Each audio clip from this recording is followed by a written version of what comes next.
प्रभु श्री कृष्णचंद्र जी अर्जुन जी को निमित्त बनाकर समस्त देहधारियों को ऐसे अमृतमय वचनों का उपदेश कर रहे हैं जो श्रद्धा विश्वास पूर्वक श्रवण किया जाए, मनन किया जाए और अपनी धारणा बना ली जाए तो जो चाहे वो प्राप्त कर ले।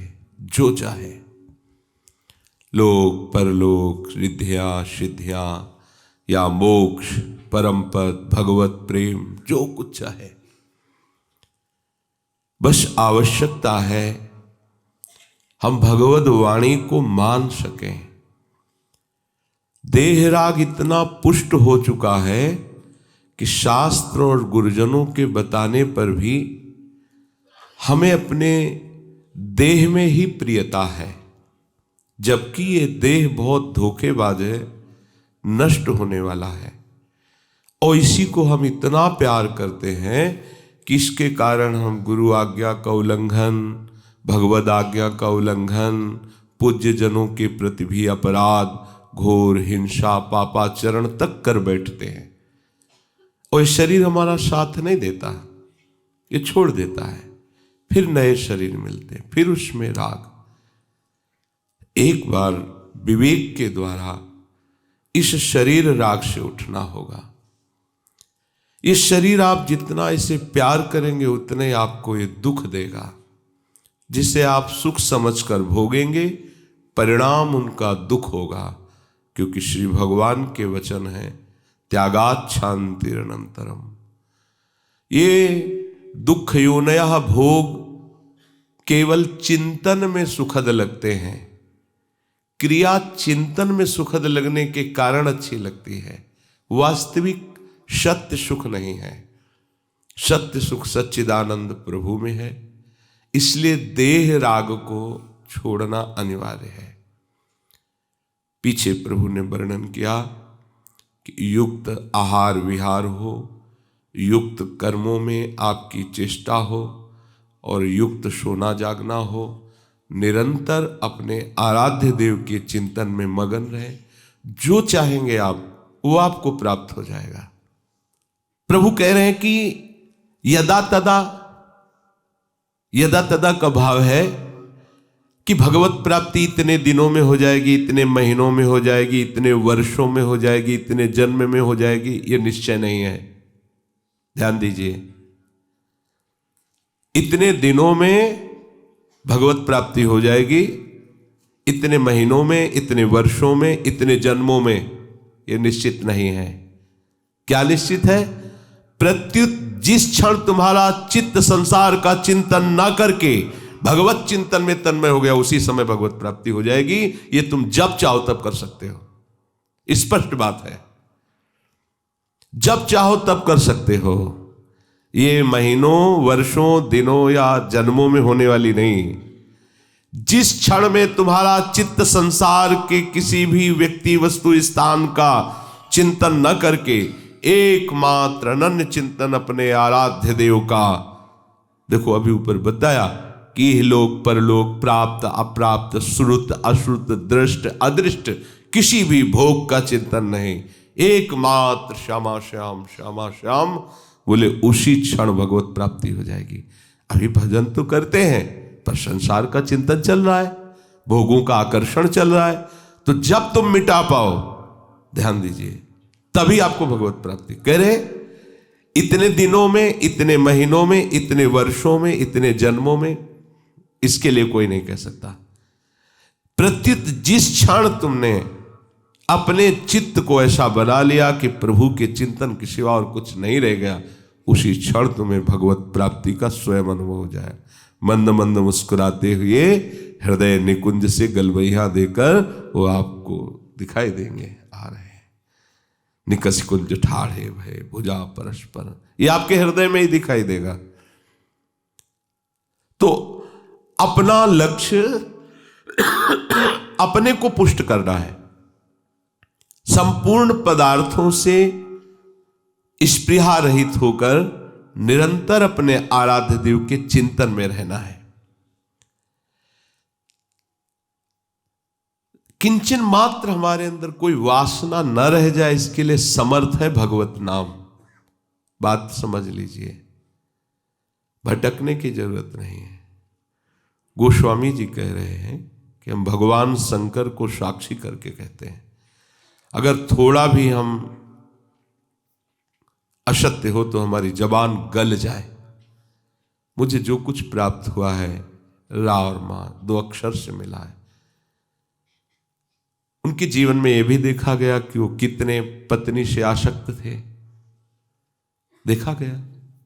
एक क्षण भी दूर नहीं हो सकते थे, लेकिन नाम का आश्रय लिया तो इतने बड़े महापुरुष बन गए कि कोई भी शास्त्र का सूत्र ऐसा नहीं जो रामचरितमानस में ना हो। उपनिषद, वेद, पुराण, सिद्धांत जो भी चाहो सब रामचरितमानस में आपको विराजमान मिलेगा। गीता के श्लोक और रामायण के दोहे चौपाई मिला लो। त्रिविधम नरकस्येदम द्वारम नाशनमात्मनः कामः क्रोधा तथा लोभा तस्मादेत्रयम् त्यजेत। काम, क्रोध, मद, लोभ सब नाथ नरक के पंथ। सीधे टीका है उसकी, नाथ नरक के पंथ।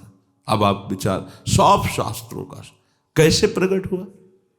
पढ़ाई लिखाई से थोड़ी। राम राम राम राम राम, सारा ज्ञान, सारा वैराग्य, ये सब सामर्थ्य संसार के राग से रहित होने की ये नाम से मिलती है, भजन से मिलती है। अगर भजन नहीं है बात नहीं बनेगी। गोस्वामी जी कहते हैं कि भले जल के मथने से आपको घी मिल जाए, बारू को जो रेत है उसको आप पेरो तो भले आपको उसमें तेल मिल जाए। असंभव, ऐसा हो नहीं सकता। पर बोले ऐसा भले भी हो जाए, लेकिन हम आपको कहते हैं कि बिना भजन के तुम इस संसार से नहीं तर सकते। बारी मथे कृत होए बरु सिकताते बरु तेल, बिनु हरि भजन न भवतरी या सिद्धांत पेल। विनिश्चितम बदामि ते ना अन्यथा वचांस में, मैं बिल्कुल सत्य कहता हूं, अन्यथा नहीं बोल रहा हूं। हरिम भजन्ति ये नरा भवसागर तरंती थे। जो प्रभु का भजन करते हैं, अब उनमें संशय नहीं कि भवसागर से उतरेंगे, पर जो प्रश्न हो जाता है कि मुझे अभी दर्शन क्यों नहीं हो रहे, तो सुन लीजिए कितने दिनों में होंगे। वो बता रहे हैं कि ये बात कि इतने दिनों में हो जाएंगे, इतने महीनों में हो जाएंगे, इतने वर्षों में हो जाएंगे, ऐसी बात नहीं। जिस क्षण तुम्हारे चित्त में प्रभु के सिवा किसी का चिंतन नहीं रह जाएगा, उसी क्षण भगवत साक्षात्कार हो जाएगा। अब वो करो, कृपा का आश्रय लेकर भजन पर। इसीलिए जो सच्चे साधक हैं वो परिणाम पर दृष्टि नहीं देते, वो वर्तमान में साधन पर दृष्टि देते हैं। हमें अभी भजन करना है, प्रभु मिले ना मिले, हमारा कर्तव्य है निरंतर भजन करना। बस हमें अपने कर्तव्य में देखना है, आगे बात प्रभु की है। वो कब मिलते हैं, क्या लीला में प्रवेश करते हैं, क्या, ये उनका विषय है। हमारा विषय है निरंतर भजन। हम अपने विषय को संभालते हैं भजन की तरफ। पूरे संत महात्माओं के जीवन को देखो ना, वो निरंतर भजन की तरफ बढ़ते चले गए, तो प्रभु बिके हुए से उनके साथ दौड़ते रहे। अगर वो नाराज हो जाते तो प्रभु उनको मनाने आते हैं। एक दिन ग्वारिया बाबा के सख्य भाव में ऐसा भाव आया कि ये जब मेरे से बात नहीं करता, मेरे से मिलता नहीं, बचपन से इसको हमने अपना दोस्त माना, यार माना, बड़ा गुमानी है, इतना वर्षों हो गया भजन करते, ये भाव है। ऐसा नहीं कि वर्षों से मिले नहीं, ये भाव ऐसा होता है कि अभी अभी मिले हैं और अभी भाव लगेगा कि जन्म का जन्म हो गया, उनको हमने देखा ही नहीं, ये भाव होता है। अरे गोद में बैठे हैं और भाव एकदम हुआ, चिल्ला चिल्ला के रोना प्रारंभ हो गया कि ऐसे कठोर निर्दयी हो कि आज तक हमसे मिले नहीं, और बैठे वो उन्हीं की गोद में बैठे हैं। प्रेम वैचित्र दशा, भाव दशा में ऐसा होता है। बाबा को लगा कि बड़ा निष्ठुर हमारा यार है, आज तक हमारे सामने नहीं आया, ठीक है, आज से तेरा भजन नहीं करेंगे, नहीं बुलाएंगे तेरे को, तेरी कोई बात भी नहीं करेंगे।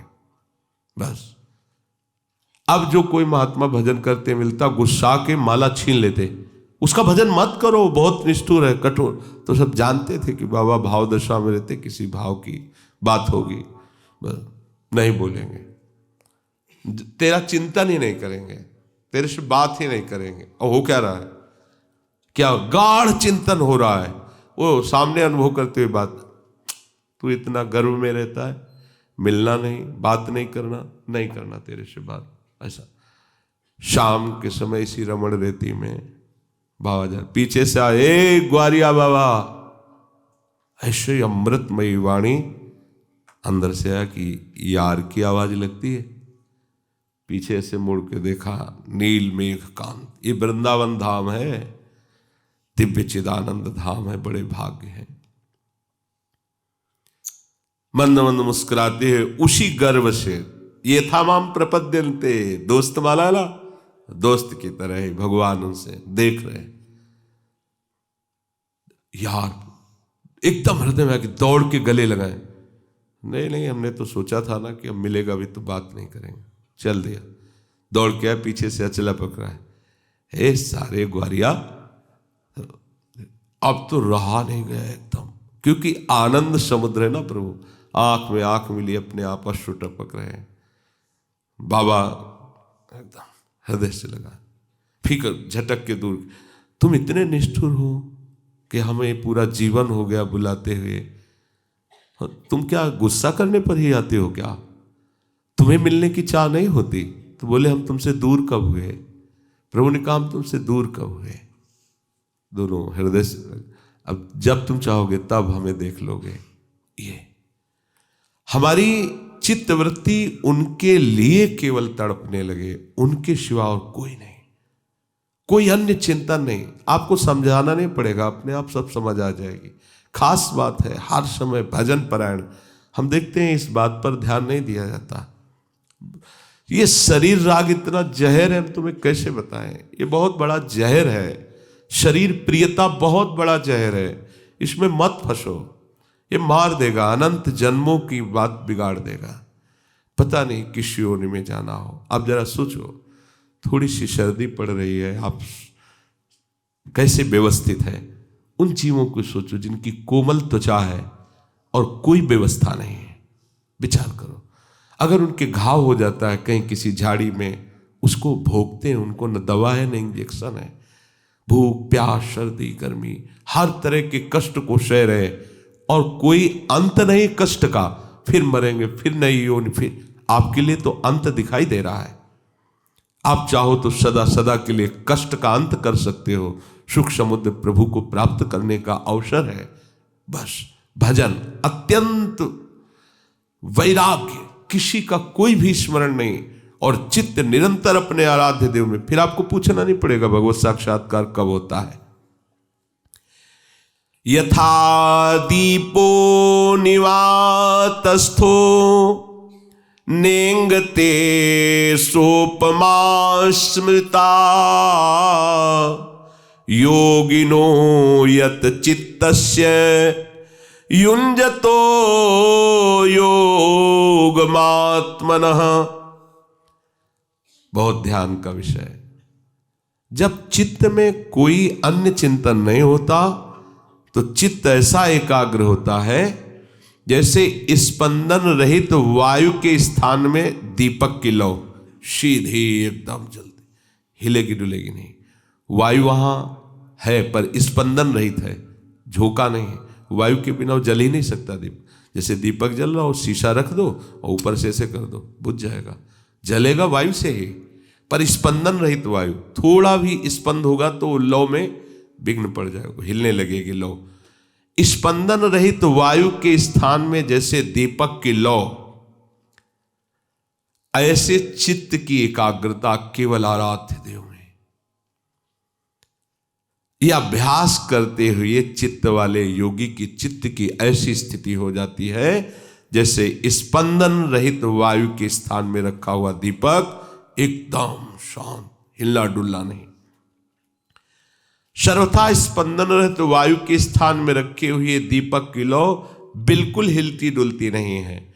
ऐसे ही जो भजन का अभ्यास करता है, जिसका मन आराध्य देव के चिंतन में लगा रहता है, जिसका चित्त संसार के भोगों का चिंतन नहीं करता है, उसकी चित्त की उपमा उस दीपक की लौ से भगवान दे रहे हैं। योगी का चित्त ऐसे अपने आराध्य देव में, ऐसे स्वरूप में स्थित हो जाता है, एक अपने प्रभु के सिवाय कुछ भी याद नहीं रहता। ये अंतिम स्थिति है, भगवदाकार वृत्ति, प्रभुमय वृत्ति। सोचो कितना आनंद होगा जब सामने ललित त्रिभंगी लालजू, महामाधुर्य रस का प्रवाह जिनके श्रीअंगों से प्रतिपल हो रहा है, ऐसी स्वामिनी जू, और उनको हम भर नेत्र देख रहे हैं। इससे बड़ा सुख क्या होगा। लालजू के चरण महादेव के ध्यान में आते हैं तो उन्मत्त हो जाते हैं, और प्रियाजू के चरण और दोनों सरकार के चरण, क्या स्थिति आनंद की होगी उस उपासक की। भगवान ने यहां ये उपमा नहीं दी कि जैसे पर्वत अचल होता है ऐसे उसका चित्त अचल हो जाता है। दीपक की लौ की उपमा दी। दीपक की लौ, चित्त हमारा चंचल रहता है विषयों में, पर्वत शुरू से अचल रहता है, इसलिए उसकी उपमा, जैसे यहां की उपमा दे सकते थे कि उसका चित्त ऐसे अचल हो जाता है जैसे पर्वत, किसी भी विषय का कोई प्रभाव नहीं, अचल। तो भगवान ने इसलिए नहीं दी कि पर्वत पहले ही पर्वत था।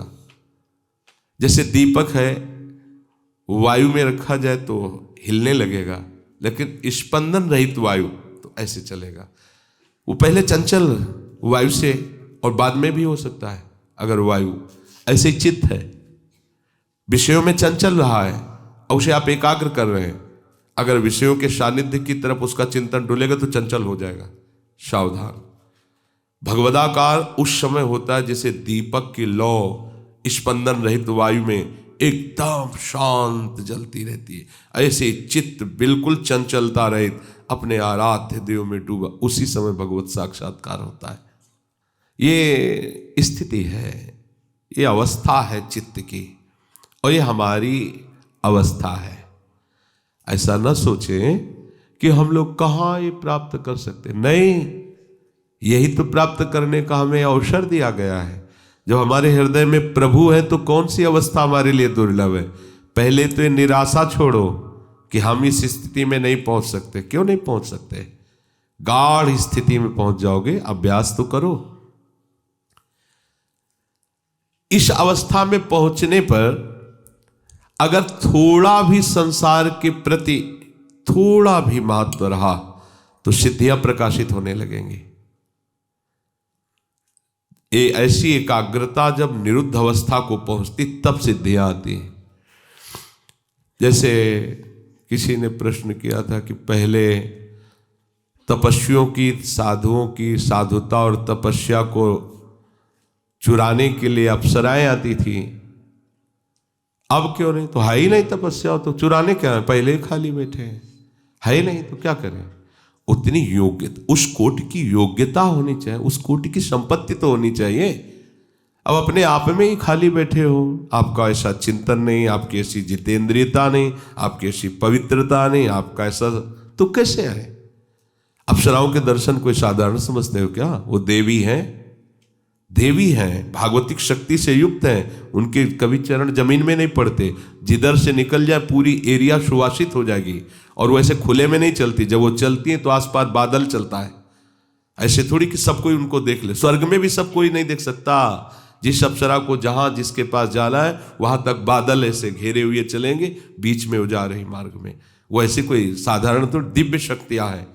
तो ये जो सिद्धियां हैं वो उनके अंदर आती हैं जिसका थोड़ा भी, किसी भी लोक लोकांतर के महिमा में, पद में, प्रतिष्ठा, थोड़ा भी राग है तो सिद्धि आने लगेगी। और यदि केवल लक्ष्य प्रिया प्रीतम तो ये निर्बीज समाधि है, इसमें नहीं जागृत होती। अगर सूक्ष्म वासना रही तो सिद्धियां प्रकाशित होने लगेंगी, और सिद्धियां आ गई तो प्रिया प्रीतम का प्रेम नहीं आएगा। यही तो कहते कि गोस्वामी जी ने सब कुछ लिख दिया।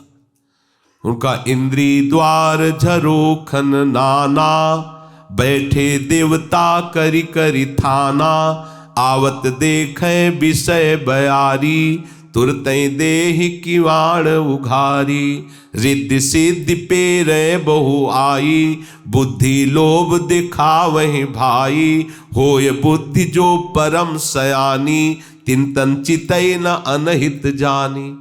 इनसे पतन हो जाता है साधक का। पतन का तात्पर्य वो कोई भ्रष्ट नहीं हो जाता, पर वो जिस लक्ष्य पर चढ़ना चाहता अब नहीं चढ़ पाएगा, सिद्ध हो जाएगा, सिद्धियां उसके अंदर प्रकट हो जाएंगी।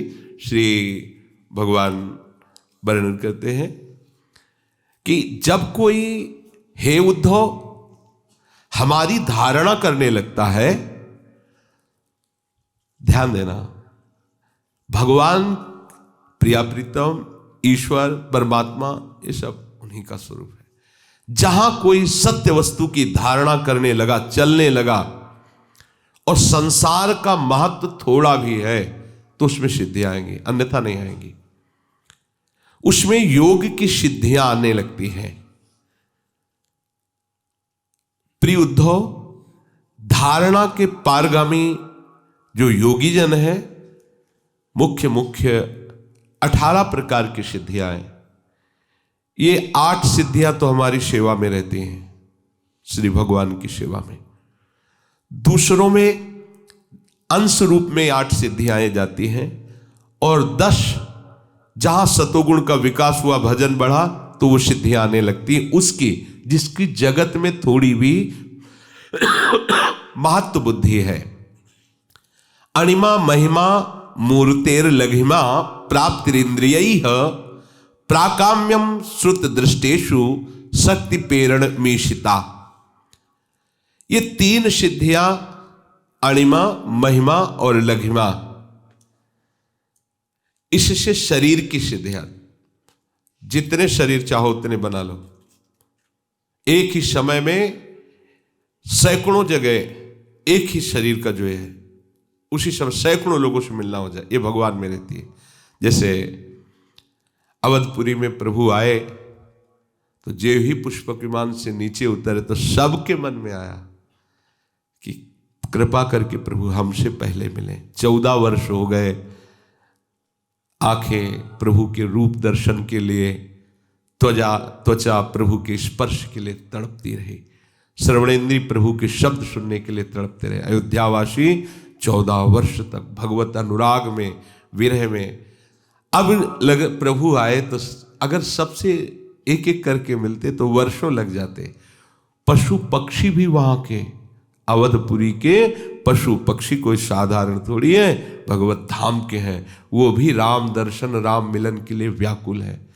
तो भगवान ने क्या किया कि अनंत रूप धारण कर लिए।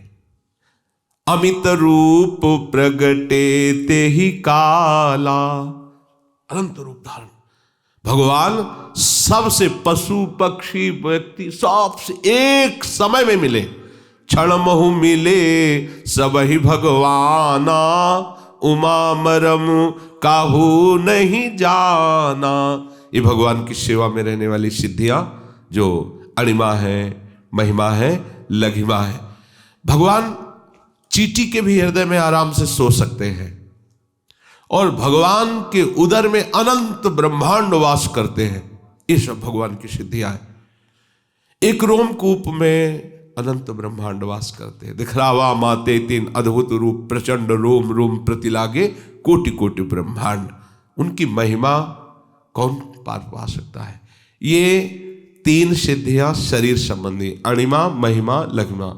और इंद्रियों की एक सिद्धि प्राप्ति, लौकिक और पारलौकिक पदार्थों की इच्छा अनुसार अनुभव कराने वाली सिद्धि प्राकाम्य।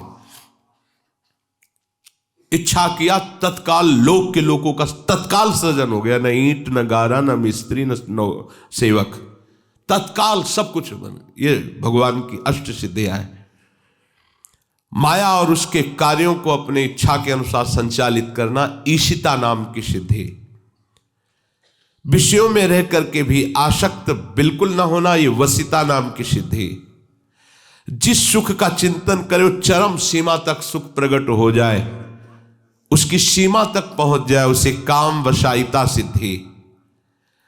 ये 8 सिद्धियां हैं, ये केवल भगवान की सेवा में रहती हैं। जिसे देते हैं तो अंश मात्र में प्रभु दे देते हैं। इसके अतिरिक्त तो बहुत सी सिद्धियां उपासकों को प्राप्त होती है जो प्रभु से अपने चित्त को जोड़ता है, लेकिन उसी में जिसको भगवत साक्षात्कार करने की लगन नहीं, थोड़ा भी महत्व संसार का है अभी। तो शरीर में बहुत दिनों तक बिना पानी पिए बिना भोजन किए बने रहना, भूख प्यास को अपने अधीन कर लेना, काम क्रोधादि वेगों को अपने अधीन कर लेना, ये सिद्धि आती है। यहां से बैठे बैठे ब्रह्मलोक में क्या हो रहा है ये देख लेना, अमेरिका में क्या हो रहा है ये देख लेना, उसको दूरबीन लगाने की जरूरत नहीं। जैसे आंवला हथेली पे रख दो चारों तरफ से देख लो, ऐसे ही पूरे ब्रह्मांड को आप बैठे बैठे देख सकते हैं। भजन है भजन। देखो भगवत प्राप्ति के पहले विघ्न आता है, ये विघ्न है, ये विघ्न है। कितना महिमा में विघ्न है, सोचो भजन का कितना फल, बैठे बैठे देख लो। अच्छा आगे कह रहे बहुत दूर की बात सुन लेना, आप मध्य प्रदेश में बात की थी और आप आए हैं तो बताए, अच्छा आप ऐसा बोले थे 8:10 में, ऐसा उसको होश उड़ गया, अरे ये तो भगवान है। भगवान नहीं है, एक बहुत छोटी सी सिद्धि है जो उनके, ये तो यक्षिणी सिद्ध कर ले तो आ जाएगी, प्रेत सिद्ध कर ले तो आ जाएगी, कोई खास बात थोड़ी है। तो आप कहते हो कि साधु महात्माओं के अंदर ये क्यों नहीं जागृत होती, क्योंकि वो श्री जी की प्राप्ति के लिए निकले कि इन तुच्छ सिद्धियों की प्राप्ति के लिए निकले। भगवत प्रेमी महात्माओं के हृदय में सिद्धि जागृत होती है प्रिया प्रीतम के मन की बात जान लेना। ये कोई साधारण बात है, मन मन की रुचि जान नेह विधि अनुसर। ये यहां पहुंचने के लिए किसी भी तरह की कोई भी ये ऐश्वर्य महिमामयी सिद्धियों को स्वीकार नहीं। अगर जरा भी कोई स्वीकृति हुई तो मार्ग रुक जाएगा। मन के साथ शरीर को उसी क्षण वहां पहुंच जाना, उसी क्षण पहुंचा देना। मन अभी पहुंच गया अमेरिका, अभी पहुंच गया हालैंड, उसको हवाई जहाज की थोड़ी जरूरत है। अगर आपने देखा है तो पहली सिद्धि बताया कि बैठे बैठे सब देख रहे हैं, वो जहां चाहे 1 सेकंड में पहुंच जाएगा। मन वहां पहुंच गया, वहीं पहुंच गया, न टिकट की जरूरत है न हवाई जहाज की जरूरत। लेकिन प्रिया प्रीतम के पास नहीं पहुंचेगा, ये बात ध्यान रखें। होय बुद्धि जो परम सयानी, तिन तन चितैना नहित जानी। ये सब है कहां, जगत में ही तो हो रहा है ना। ऐसा थोड़ी कि तुम निकुंज पहुंच जाओगे, सोचोगे पहुंच जाओगे। यहां बड़े बड़े योगियों का प्रवेश नहीं है। यहां ऐसा थोड़ी कि ये सिद्धि प्राप्त है तो तुम निकुंज को देख लोगे और निकुंज में पहुंच जाओगे। नहीं नहीं, ये प्राकृतिक देश की, माया देश की बात कर रहे हैं। जो इच्छा हो, जैसा इच्छा हो वैसा रूप बना लोगे। कोई खास बात है क्या? ये तो धुंधकारी ने भी बना लिया था, पापाचरण करके प्रेत बना था। कभी इंद्र बनता था, कभी देवता बनता था, कभी भेड़ बनता था, कभी सिंह बनता था, कभी ऐसे। तो समझ गए थे अधोगति को प्राप्त हुआ ये जीव है। गोकर्ण जी ने उसे मंत्र के द्वारा पवित्र किया, तब वो बोल पाया था कि मैं तुम्हारा भाई धुंधकारी हूं, प्रेत बन गया हूं। ये तो प्रेत में भी सामर्थ्य है, कोई भी रूप धारण कर सकता है। वो योगी भी धारण कर सकता है जो चित्त को प्रभु में जोड़ता है, पर संसार के प्रति थोड़ा महत्व रहता है। अपने शरीर को छोड़कर दूसरे शरीर में प्रवेश हो जाना, जैसे भगवान शंकराचार्य जी ने किया था, अपने शरीर को छोड़ करके राजा के शरीर में प्रवेश कर गए थे। जब इच्छा हो जिस शरीर को चाहे धारण कर ले, जिस शरीर को चाहे छोड़ दे। जिस लोक की अप्सरा के साथ चाहे उस लोक में पहुंच जाए। जो देव क्रीड़ा करना चाहे वो देव क्रीड़ा कर सकता है। जो संकल्प करे उसी क्षण वैसा ही हो जाए। साफ जगह बिना किसी ननुनच के उसकी आज्ञा का उल्लंघन करने की किसी के सामर्थ्य नहीं, वैसा ही पालन करे जैसा वो आदेश करे। ये सब सिद्धियां भजन करने वालों के हृदय में जागृत होती हैं, उनके जिनको थोड़ा भी महत्व संसार के मान सम्मान का होता है। भूत भविष्य और वर्तमान की बात को जान लेना। तुमने कब क्या किया था, आगे तुम्हारा क्या होगा। काफी साधक तो इसी पचड़े में फंस करके अपने जीवन को नष्ट कर देते हैं। वो समझते हैं मैं भगवान बन गया। लोग भी समझने लगते हैं भगवान। अरे भाई बता रहे हो, अच्छा तुम कलकत्ता से आ रहे हो? हाँ, परसों चले थे शाम के 4 बजे। हाँ, उसके तो होश उड़ते चले जा रहे। अच्छा आपस में तुम उनसे बात करके आए थे? हाँ हाँ कल दोपहर में तुमने ये खाया था, ऐसा। उसके तो होश उड़ रहे हैं कि हमारी बात ये महात्मा जी, ये तो भगवान है साक्षात। ये बहुत छोटी मोटी सिद्धियां हैं। ये अपने ब्रज में देखो ऐसे सिद्ध नहीं मिलेंगे। क्यों? यह आंसू बहाने वाली सिद्धि। हा कृष्ण हा कमल लोचन, रज में लोट रहे, तड़प रहे, व्याकुल है आर्त भाव से। ये मम भक्ति युक्तो भुवनम पुनात, इनके अधीन है भगवान। वो सिद्धियां भारी से भारी सर्दी में भी उनको सर्दी न लगना, भारी से भारी भी गर्मी में, अग्नि में भी ऐसे चल के निकल जाना। उनका स्पर्श भी दाहिका शक्ति अग्नि नहीं कर सकती। बड़े बड़े सुख और बड़े बड़े दुख उनको विचलित नहीं कर सकते। राग द्वेष आदि द्वंद्व उसको स्पर्श नहीं कर सकते। एक क्षण में सबके मन की बात जान लेना। एक क्षण, एक के मन की बात जानने के लिए एक क्षण में ठीक है, सबके मन की बात कौन क्या सोच रहा है एक क्षण में जान लेना। अग्नि, सूर्य, जल, विष, इन सबको अपने अधीन रखना। चाहे जितना विष पी जाए कोई उनके ऊपर असर नहीं होगा। वो अग्नि में बैठ जाए तो अग्नि जलाएगी नहीं। अथाह जल में हाथ पैर डाल बांध करके डाल दो तो मरेंगे नहीं, जल की ताकत नहीं उन्हें मार सके। स्तंभित कर देना, अग्नि को स्तंभित कर देना, जल को स्तंभित कर देना, रोक देना, वो प्रवाह रुक जाएगा। ये सब सामर्थ्य योग से, भजन से साधक के हृदय में आने लगती हैं। किसी से भी कभी पराजित ना होना, ये सिद्धियां उसके हृदय में प्रकाशित होने लगती हैं। जैसी धारणा करते जाओगे वैसी सिद्धियां होती जाएंगी। बहुत सी ऐसी सिद्धियां हैं जिनका वर्णन नहीं किया गया। इसलिए उपासक को चाहिए, अच्छा अब ये सिद्धियां सब प्राप्त हो गई, मरोगे तब क्या होगा? शरीर तो छूटेगा ही नहीं, फिर क्या होगा? एक समय निश्चित है हमारी आयु का, तो भगवान के धाम तो जाओगे नहीं, क्योंकि सब खर्चा कर रहे हो ना। ये खर्चा करना है भाई। तुमने रुपया कमाया, अब तुम हेलीकॉप्टर खरीद लो, हवाई जहाज में घूमो, खूब ऐसे मौज मस्ती, तो आप क्या कर रहे हो? अपने धन को खर्चा कर रहे हो। तो तपस्या और भजन रूपी धन को इसमें खर्चा। तुम्हारे मन की बात जान लेना, बहुत रूपों में प्रकट हो जाना, भारी चट्टान में भी ऐसे प्रवेश कर जाना जैसे दरवाजा हो। मान लो बहुत बड़ा पहाड़ है, उधर जाना है तो उनको घूम के जाने की जरूरत नहीं, सीधे उनके लिए मार्ग पहाड़ दे देगा, तो घुस के अंदर से चले जाए। बड़ी सी सिद्धि। लेकिन ये सब है क्या? मायाकृत ही तो है ना, भगवत प्राप्ति तो नहीं हुई है ना। भगवान तुम्हें हृदय से तो नहीं लगा लेंगे ना। तो देखो ना, वो 1400 वर्ष का वो चांगदेव योगी सिंह पे सवार होके सांप की चाबुक ले, तो भजन करने वाले महात्मा ने दिखा दिया कि जड़ चबूतरा भी चल पड़ा। बोले चलो मिलने के लिए, चल पड़ा। पर वो कोई इस बात की सिद्धि थोड़ी किए हो, तो भगवत भजन में लगे हुए। जैसे सुना जाता है कि अमुक महात्मा का वो भंडारा हो रहा था, उनके यहाँ घी खत्म हो गया, तो उन्होंने गंगा जल कहा कि 2 टीन ले आओ और उसमें डाल दो, तो गंगा जल डाला, पूड़ी बन गई। फिर उनका 2 टीन घी बाद में ला के गंगा। ये कोई आश्चर्य की बातें नहीं, कोई आश्चर्य की बात नहीं। एक संत भगवान नाव में बैठे जा रहे थे, तो एक ऐसे ही सिद्धि प्राप्त किए हुए थे, तो खड़ाऊ पहरे हुए गंगा जी से बगल से निकले जहां से नाव चल रही थी, सबको दिखाते हुए। उस पार पहुंचे तो उन महात्मा को मतलब नीचा दिखाने के लिए कहा, हे संत हो करके नाव में चलते हो। नाव वाले से कहा, भैया कितना रुपया हुआ पार करने का? 2 रुपया हो। उनके साथ भगत थे, 2 रुपया दिलाए। एकांत में महात्मा को ले गए, बोले जानते हो तुम्हारी तपस्या 2 रुपये में है। जिस नाव में बैठकर हम आए उसकी कीमत 2 रुपये हुई हमें पार करने की। और जिन गंगा जी को महादेव जी माथे पे धारण करते उनमें पादुका पहनकर अहंकार से चले हो, सारी तपस्या दिखावटी और नष्ट हो गई तुम्हारी। क्या तुम्हें प्राप्त हुआ? तब चरणों में गिरे, क्या हम तो ज्ञान ही नहीं था इस बार, हम समझते थे हम कुछ हो। बिल्कुल सावधान। ये सिद्धियां कोई लाभदायक थोड़ी है, ये कोई आत्यंतिक सुख या विश्राम स्थिति थोड़ी है। अहम बढ़ता है, मायाकृत ही है। इसलिए उपासक को चाहिए कि कभी अपने मन, देखना आप जब अच्छे से भजन करने लगोगे जो सोचोगे होने लगेगा। ये तो शुरुआत में ही ऐसा होता है, आज ये ऐसा तो वो हो जाएगा। बिल्कुल जैसा सोचे कई बार वैसा ही, बिल्कुल वैसा ही। तो उससे क्या लाभ मिला? तुम्हारा खर्चा हो रहा है, भजन खर्चा कर रहे हो नहीं।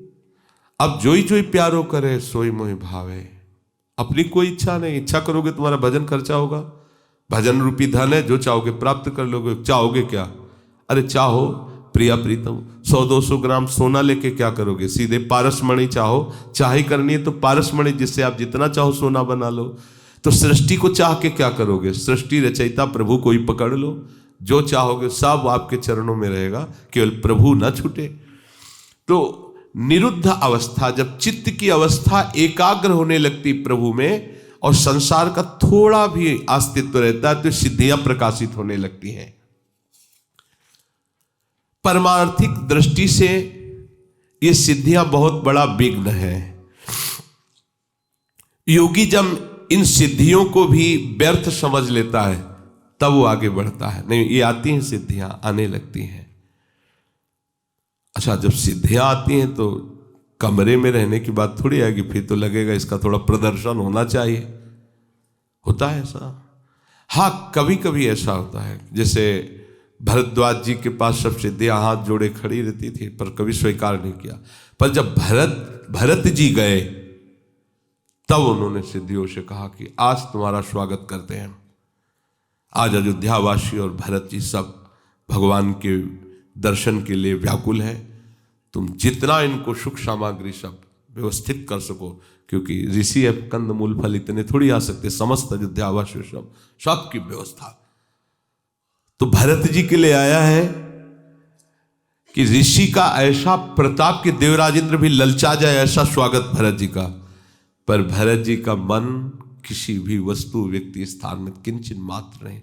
पूरी रात उनकी केवल राम राम राम श्रिया राम रोते हुए गए। वो भरद्वाज जी देख रहे थे।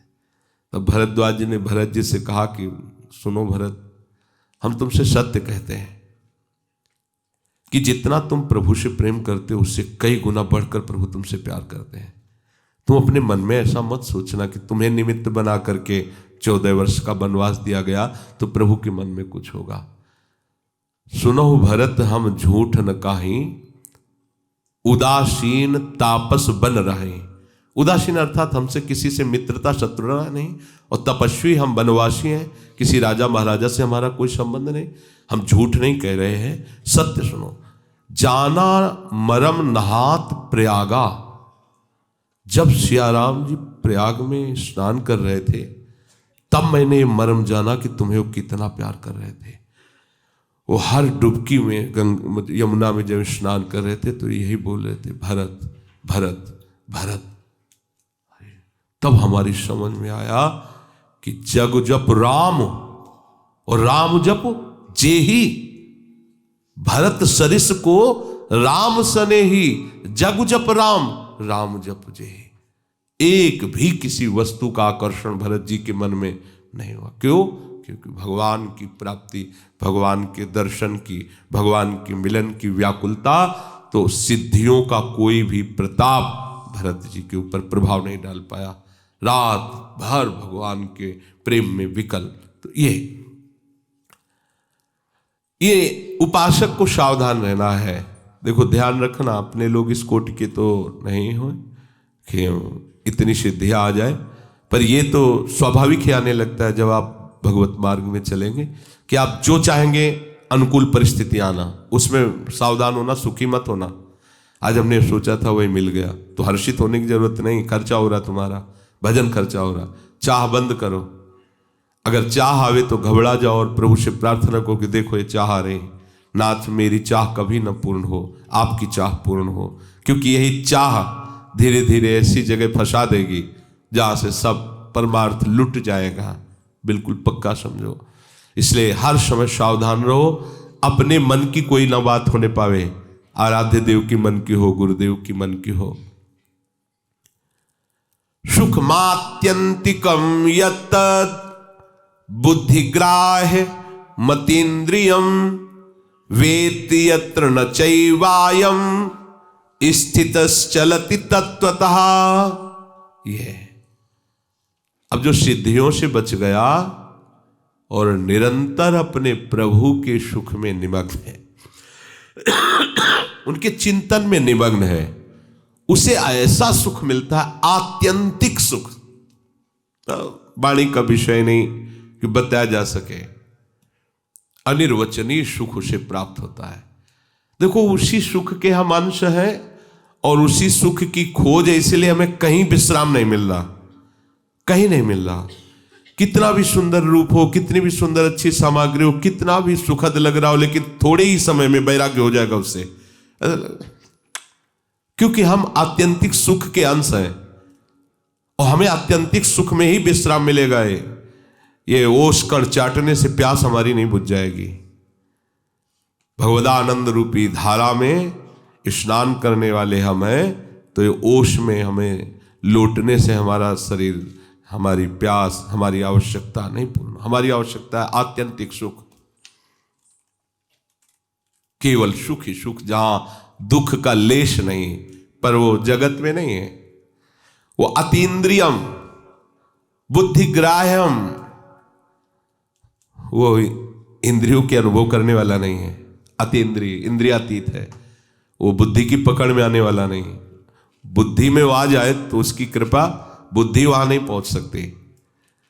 उस सुख का वो उपासक अनुभव करता है जिसने केवल केवल प्रभु के लिए अपना जीवन प्रभु के चिंतन में तन्मय है, वो अनुभव करता है। और जिस सुख में वो स्थित हुआ योगी, वो कभी तत्व से फिर विचलित नहीं होता। ये निर्वाण पद है, परम शांति। अब जाके विश्राम मिला, खत्म खेल। अनंत जन्मों से जो भटकना था अब मिट गया, अब वो अपने प्रभु के समीप चला गया, अब उसका वापस आना नहीं हो सकता। उपासक इसीलिए आकर्षित किया गया है, इसी सुख के लिए। अब चूक मत करो, हर समय भजन परायण रहो, शरीर को उचित आहार विहार, शयन आदि उचित, इससे प्यार मत करो। अपने शरीर से जब प्यार नहीं करोगे तो औरों शरीर के प्यार की तो बात ही क्या रह गई, क्योंकि अपने शरीर के प्यार से ही दूसरे शरीरों में हमें स्नेह होता है, संबंध बनता है। इसलिए अपने शरीर से ही नहीं। ये बिल्कुल व्याधि मंदिरम, ये रोगों का घर है, पता नहीं कौन सा देवता कब प्रकाशित हो जाए। व्याधि मंदिर ये रोगों का मंदिर है, कब कौन सा प्रकट हो जाए। और ऐसे ऐसे कष्ट होते हैं ना कि वो पूरा चित्त घसीट लेते हैं। जिसका चित्त प्रभु में नहीं समर्पित हो पाया, वो चित्त अधकचरे योगी को चित्त घसीट करके उसी दुख में, और हाय कितना, कब तक। बचो, निकलो, फटाक से निकलो, ज्यादा समय नहीं रहेगा।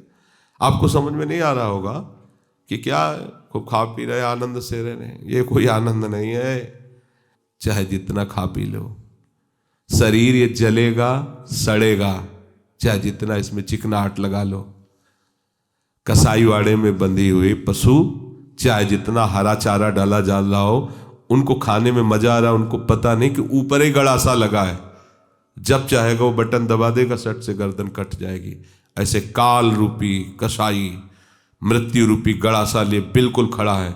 हमारे सामने विषय भोग रूपी हरा चारा डाला गया है, हम इसी में मस्त हो रहे हैं। हमें पता नहीं वो नष्ट कर देगा, नष्ट कर देगा ही, वो तो पक्का है, क्योंकि कसाई वाड़े में पैक हो चुके हैं, तो अब कटेंगे तो है ही पक्का। ये मृत्यु लोग काल का कसाई वाड़ा है, कटोगे ही। तो अब ऐसा उपाय कर लो कि वो शरीर को तो भले नष्ट कर दे, लेकिन हमारा अगला जन्म न बने। हम अपने प्रभु के पास, ये मरेगा ये तो पक्का, चाहे साधु का हो चाहे असाधु का हो, शरीर तो छूटेगा। भगवान भी अंतर्धान की लीला करते हैं इस लोक में, इसका नाम मृत्यु लोक है। मृत्यु, यहाँ जो भी वो मरेगा। अब आप कैसे अमर रह सकते हैं? भजन करो और इसे आज ही मरा देखो, शरीर को, आगे बढ़ जाओगे। सच्चा मानना, अगर ये बात बैठा ली कि आज ही शरीर को मरा देखो और भजन करो, तो आप अमर पद पे हो जाओगे। अगर जीने की इच्छा रख के शरीर भोग की तरफ वृत्ति बनेगी, तो फिर ऐसे शरीर मिलेंगे जो भोग नहीं पाओगे, भयानक कष्ट में। समझ जाओ, ये सत्संग है जो हरि कृपा से मिलता है, इसका एक ही उद्देश्य है, प्रभु की प्राप्ति करना। ये जन्म हमारा व्यर्थ न जाए, प्रियालाल से हम मिल जाए। शेष चर्चा आगे। श्री राधा वल्लभ लाल की।